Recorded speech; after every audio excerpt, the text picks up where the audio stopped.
Hello, I'm Tara Brabazon, and today I'm talking with Steve Redhead, and I'm talking with Steve Redhead about one of our favourite topics, and that is sport.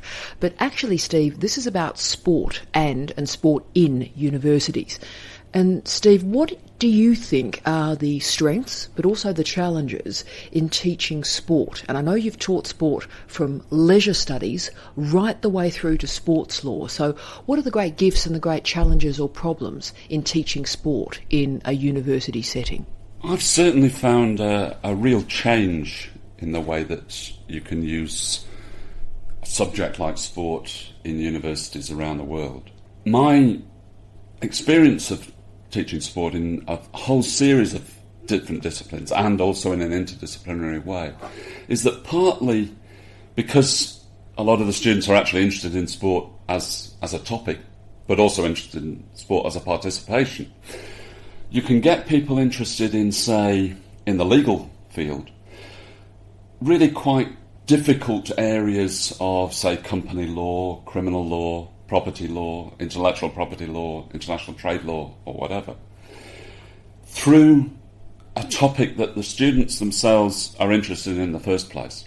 You can teach, for example, and I think my particular field of expertise in entertainment and sports law, which has really developed over the last few years in the legal curriculum and in law journals, you're able to actually teach aspects of law which many of the weaker students would never have been interested in and would have found very difficult through an area of entertainment and sport and popular culture that instantly gets them interested. So that you're not watering down the standards, you're not watering down, as some legal studies scholars would say, the areas of the black letter law aspect of the curriculum, in many ways what they see as the hard area of the curriculum, to students who perhaps wouldn't have been interested in that in the first place but have to do it for qualification purposes. I actually think it's a way in to areas of legal teaching particularly that people find very difficult, and I say it's not a watering down of that of those standards, but actually across the board. I've taught sport in different areas, as you say, in leisure studies, in sports journalism, in sports law, right across the curriculum, right across the disciplines. And I think it's actually the same in these other areas as well, that if you are developing, say, media and journalism and communications areas, sport and popular culture are a way in for students, particularly with the widening participation agenda, who would never have come to these sorts of areas before. Because they're interested in the first place, they talk about sport and popular culture on their lounge suite or in the pub or whatever, but actually they're able to immediately get into these sorts of areas and start to study in a way which they wouldn't have been if you'd left the topic out. But also I think it's revitalising the areas of sport and leisure studies.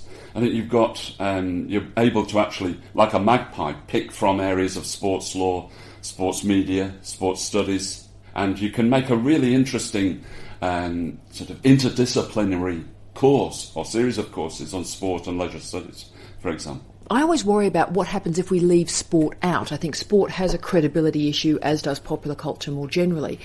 And I often wonder if we don't think enough in higher education about what happens if we don't talk about sport, the counterintuitive element of it. And I just wanted to remind you of something you said to me when you finished work one day when you'd done a lecture in sports law. And alas, a female student came up to you at the end, excited, absolutely thrilled. And I believe she said something to you like, I've waited 4 years for this topic to be addressed. So, who are we leaving out? And what are we leaving out when we actually don't talk about sport? And did I present that story correctly? Yeah, it was actually a course in cultural studies of law, which was quite a high-level theoretical course. Mm-hmm. But I used all sorts of examples, including sport, popular culture, and so on, as areas that the students could write their project on. And you're absolutely right. One particular student who had really got quite frustrated, I think, with her studies, her undergraduate studies generally, but was bright and interested, came up to me afterwards and said, I didn't know you could use sport and, for example, FIFA and the law, for example, which is what she was interested in this sort of area. She'd never even thought about it. And once that sort of interest that she'd already intimately got was flagged up to her, she went really well in the course. But she certainly, that day, she was absolutely enthused in a way that she hadn't been before.